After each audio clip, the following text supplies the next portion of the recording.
Tem um pessoal falando aqui da entrevista do Fábio Carilli de ontem. Deixa eu falar uma coisa importante. Primeiro, eu não estava lá, tá? Teve gente que me cobrou. Por que você não pergunta isso pro Carilli? Você fala isso aqui, mas não fala lá. Eu não estava em Florianópolis, tá? Trabalhei no jogo da rádio.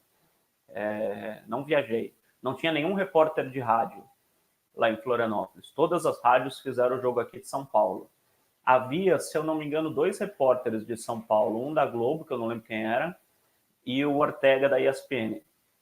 O resto dos repórteres era tudo de lá, de Florianópolis. A entrevista do Carilli teve 6 minutos. Foi ridícula a entrevista. Foi patética a entrevista do Carilli. Parecia que ele tinha ganho o jogo. Falou o que quis, não foi pressionado, ninguém pressionou, porque o Ortega, por exemplo, ele pode até fazer uma pergunta forte, mas precisa ter alguém na sequência para embasar. Para continuar, né? Sim. Para continuar. E não tinha, porque saía o Ortega, por exemplo, que fez uma pergunta sobre o mau desempenho, daí vai para um cara de Florianópolis que fala, fale sobre o Betão. Pô, acaba com a entrevista. Então, a entrevista de ontem do Carilli foi patética. Mas não é culpa, na minha opinião, do Carilli nem dos repórteres que lá estavam. É culpa da crise que não deixa a imprensa paulista viajar. E, infelizmente, a situação é essa hoje em dia. E se houvesse mais jornalistas de São Paulo, com certeza o Carilli seria mais pressionado. Não foi. E, por isso, foi patética a entrevista de ontem. É mais um superchat. Concordo. Fala, Turco. Não, só para falar uma coisa que você falou, que às vezes as pessoas não entendem. Você comentou dos repórteres, que a coletiva do Carilli demorou muito pouco, e que pode um fazer a pergunta se na sequência não vem o outro continuando. É que às vezes as pessoas não entendem que não é um debate. O jornalista faz a pergunta, o Carilli responde. O jornalista não vai ter o retorno do microfone para retrucar o que o Carilli está falando. Então, se você não tem um colega que vai na sequência, vai na esteira e faz uma pergunta forte em cima, aí fica, porque o pessoal sempre fala assim, mas você falou isso, o Carilli falou, por que você não respondeu? Não tem como responder, tem uma sequência, você vai passar o microfone para um outro colega.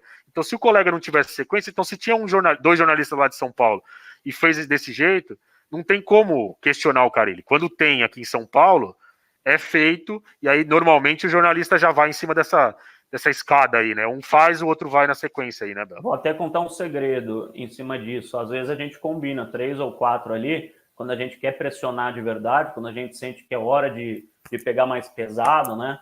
Com o treinador, com o jogador, com o presidente, enfim, quem quer que seja, a gente fala, vai na minha. Porque se um pergunta outra coisa, acaba com o negócio. Já aconteceu, por exemplo, teve uma vez, o Corinthians foi jogar contra o Luverdense, lá em Lucas do Rio Verde, não sei se você lembra, pela Copa do Brasil. O Corinthians, se não me engano, empatou lá, sei lá, eu lembro que jogou mal, com o Tite era o treinador. A gente estava na coletiva do Tite, eu fiz uma pergunta pesada, o outro fez uma pergunta pesada, na terceira chegou um repórter de televisão, que eu não citarei o nome, que falou, e aí, Tite? E essa Lucas do Rio Verde, tão linda, tão bonita. Acabou com o clima da entrevista. Depois disso, ninguém mais perguntou nada. É mais ou menos assim, é o que você falou. A gente pergunta, depois que a gente pergunta, já tira o microfone da gente, antes do cara começar a responder. Então, a gente não tem direito.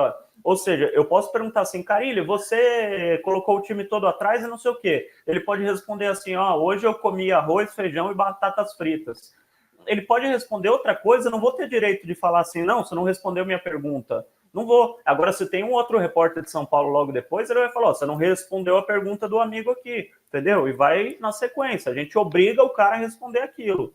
E não foi o que aconteceu ontem. Por isso que eu digo que a entrevista foi patética ontem lá no sul do país, não por culpa dos repórteres que lá estavam, mas, como eu disse, a crise... Mas... quinta-feira estarei lá no Maracanã. Para meus Fluminense e amigos. Corinthians. Então, para o bem ou para o mal, estarei na entrevista.